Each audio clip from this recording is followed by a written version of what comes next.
Hello, everyone. My name is John Salter, and I have the honour and privilege of being president of the Garden Tomb in Jerusalem. When I think of the garden, all kinds of things come to mind. Inevitably, I think of the first visit that Bridget and I ever paid, which is now almost 60 years ago, and of countless visits since then. And every time, I'm struck by the huge contrast with everything outside.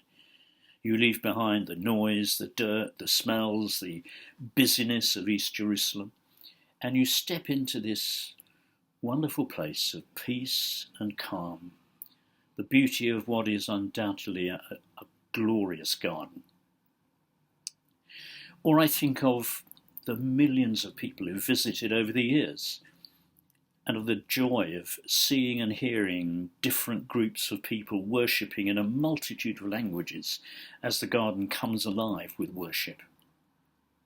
Or I think of the privilege of having guided all kinds of groups of people around the garden, explaining something about its recent history, who it belonged to, how we came to own it, and things like that.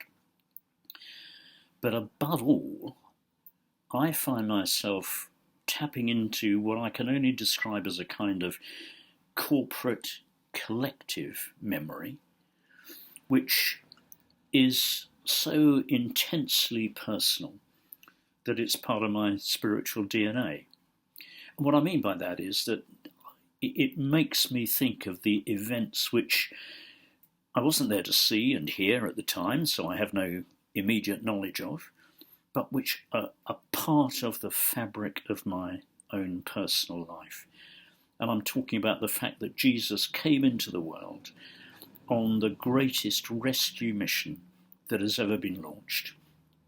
And what I think about, as far as the garden is concerned, is the wonder of the love of Jesus Christ.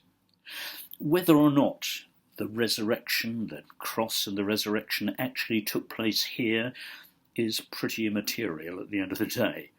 If those events didn't happen here, then they certainly happened not very far away. The important thing is that they did happen, and somehow they become intensely real in the garden. And it's as if, although you start with thinking about the place, you end up forgetting about the place entirely and just rejoicing in the wonder of who Jesus is and what he's done, of the fact that he came to offer new life, new hope, forgiveness, the promise of a most wonderful future for the whole universe. Now that's really good news, something I rejoice in, and I go away from the garden every single time full of a renewed sense of gratitude and of a determination to be a better Christian and a more faithful servant of Christ in the days ahead. That's what the garden means to me.